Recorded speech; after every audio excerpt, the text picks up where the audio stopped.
Hi everyone, this is Lionel and I'm going to show you how to set up a calendar on your iPad. And as you can see on the screen, I've got my home screen here and showing right in the center at the top, I've got calendar. So I'm just going to click on that. It's opened up the calendar screen and you can see at the top you've got day, week, month and year. So just to show you what that looks like, it's set on month at the moment. If I go to year, it shows you the year, or shows you the day of the month that it is now. And then you've got week. I'll tap on that one. And there's your Monday, Tuesday, Wednesday, Thursday, Friday, Saturday, Sunday. The days of the week can be altered in your settings if you want to start with a Sunday, but I prefer to start with a Monday, so that's how I've got mine. But if you do want to do it, you go into settings, calendar, and it'll be obvious which one you have to change to alter that. And then last of all, you've got day, and I'll just press on that.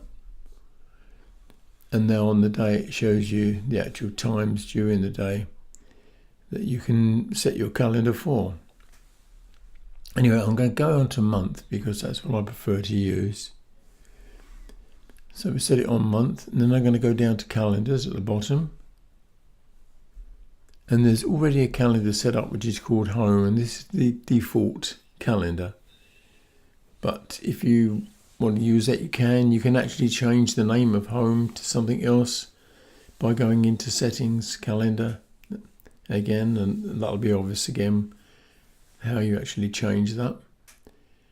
But I think for now we'll set up a brand new calendar. So to do that, I go down to the bottom here, it says add calendar, tap on there, and now I can type in the name of my calendar.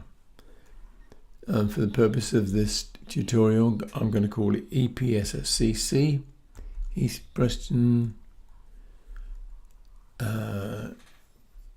Let's see.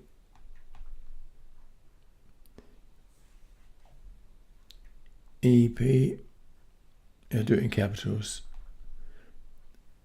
East Preston Silver Surfers Computer Club. That's what that stands for. And the account, here it says iCloud. We'll leave it at that. And we'll say done. Now you can see we've got our new calendar at the top here. So if I tap on that and say done again at the top, and this should be, you can see there's an entry already on there. It says Battle of the Boyne, and that is because if I open up calendars again, you'll see the calendars that are set on, which has got the three there: UK holidays, birthdays, and Siri found in apps. I wouldn't bother too much about that, but you can turn these off if you want to by clicking on each one.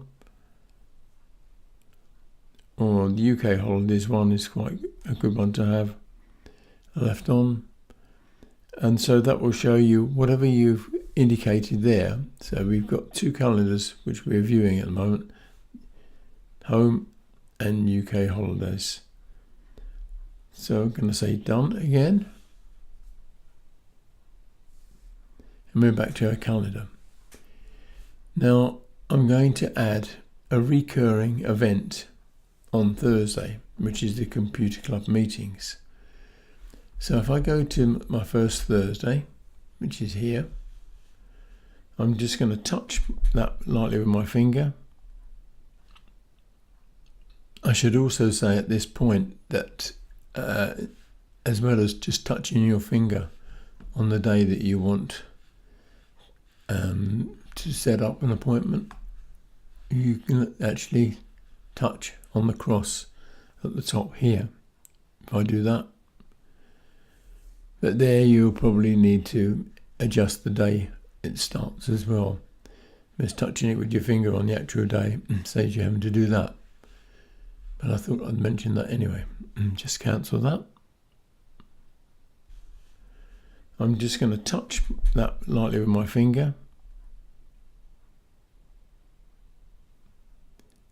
And that opens up a new event. And I can enter the title here. So I'm going to say Computer Club Meeting. That'll be fine for that.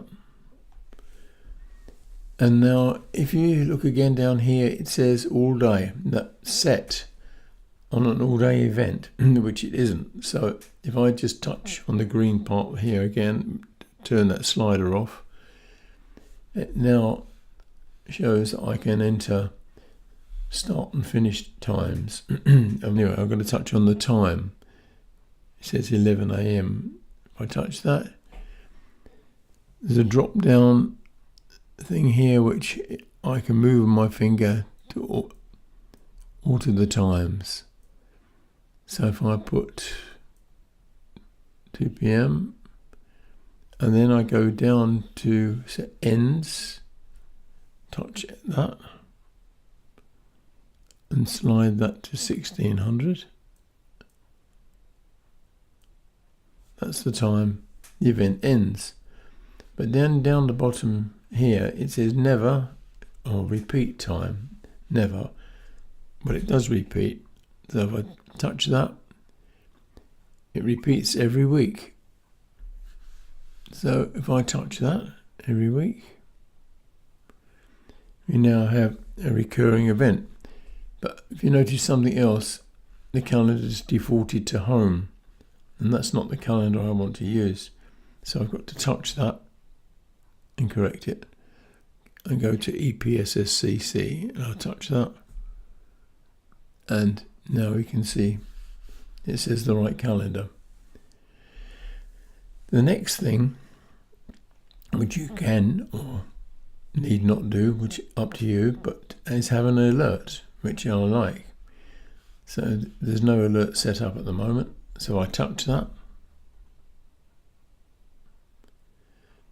I can have an alert 5 minutes before, 15 minutes before, 30 minutes, 1 hour, 2 hours, 1 day, 2 days, 1 week.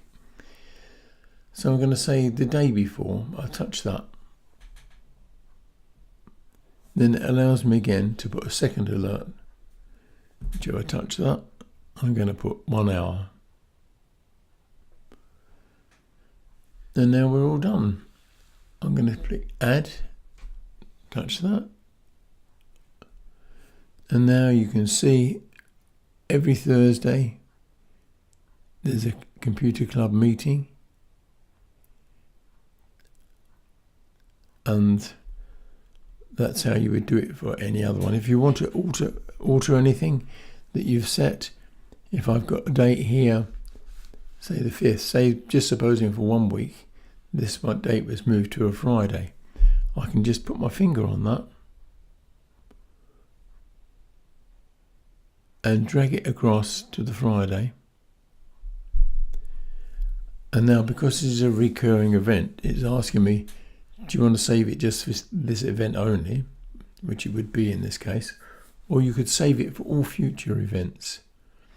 But as it happens anyway, I'm going to cancel it because I don't want to do that. I just wanted to show you how it was done. So tap cancel, it's gone back to where it was. And something else which is helpful is if you want to look at all the appointments that you've got coming up, a quick way of doing it, when you're in the month mode, go up to the little magnifying glass you've got here, touch on that, and you see everything pops up. Here you can scroll through. It all looks much the same at the moment because it's just weekly things there, but if you had several appointments in the 1 week, obviously they'd all come up at the same time, and then could move on week to week. So it's a good way of looking to see what events you've got coming up. And I think that's enough for this session, but I will talk about notifications again, because the notifications that you get set, you can control the way you want them to appear on your iPad. And I'll do another little tutorial about how to do that. Well, that's it for now. Hope you find this helpful. Bye for now.